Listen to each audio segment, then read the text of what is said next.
Daryl, a trip to Weymouth up next, a long trip down to the south coast. A chance to put Saturday's poor performance and result behind us. Yeah, definitely. We said on Saturday the first half performance was really, really poor. The second half performance was good, very good. It had more, it's what I expect to see from my team, to be honest. Energy, bit of spirit, people working hard, people running.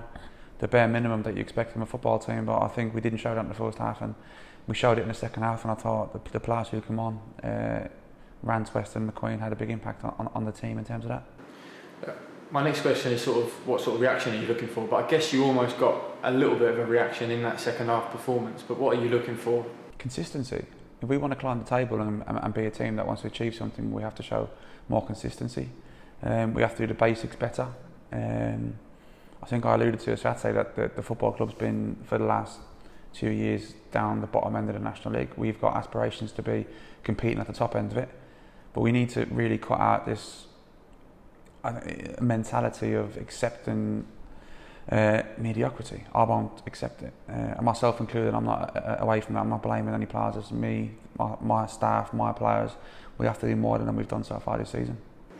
And we've talked about, obviously, these next 2 months, a lot of fixtures. It could sort of define where we're going to be at the end of the season. Is it almost a blessing in disguise that we've got this game so quickly after Saturday's game? Yeah, because I know me personally, I'm still hurting from Saturday, and I can't wait for 7:45 tomorrow to start so we can get on. And you're only as good as your last game, and our game wasn't good enough. And we're looking forward to Tuesday now. We know it'll be tough. They're off the back of a bad defeat on Saturday themselves, Weymouth. So they'll be, I'm sure, looking to get a result, and they'll be looking at us thinking we can beat them because of what they've seen from us on Saturday as well. So we now have to go and right some wrongs and show some pride in ourselves as well in our performance tomorrow night. And you've had the pre-match stuff again today for against Weymouth. What can we expect from them? They're a very good footballing team. They've taken a lot of players from Bournemouth's academy, whether they've been released from there or on loan from there. They've got Sean Shields, who you know from here, Shamir Mullins, who's been here. They've got some decent players, and they try and play a certain sort of football, but we have to really, really go and make sure we're doing what we should be doing and applying ourselves in the right way. And it's a game I am looking forward to, and I want to see the team, as you said. I don't like the word reaction. I want to see a team perform how it should perform for 90 minutes and stay there week in, week out, and then we'll start getting where we want to be. 2 questions in one sort of next. Are we going to be expecting changes first and foremost from sort of the back of Saturday, and also a little injury update if we've got any news on that front? I think in terms of team selection, we've selected a team that we think can go there and win the game, and a squad that will do that too.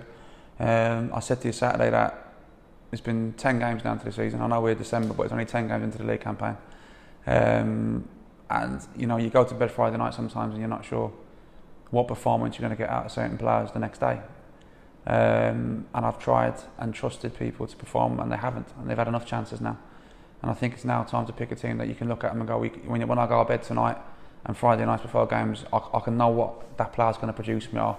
And a lot of that is just effort and running, because we missed that badly Saturday, and you cannot be a successful football team if you're not willing to run and fight. So you'll find out tomorrow what the team is. In terms of injuries, we've still got Joey Jones joined in training today. It'll be too early for him tomorrow. Callum Reynolds is making real progress running as well, so we hope to have Callum back next week at some stage. George Saunders got a little grind from the Mansfield game still, so he'll be unavailable. Clifton and Phipsy are making progress with the knee injuries, but obviously they're going to be out long term. And Robbo was back in training today. Obviously he's had 3 weeks off because he's had COVID. So he's back in training today. Good to get him back in the training ground. And Andy Latheri is back in. He missed a 2-week period as well because of a similar situation.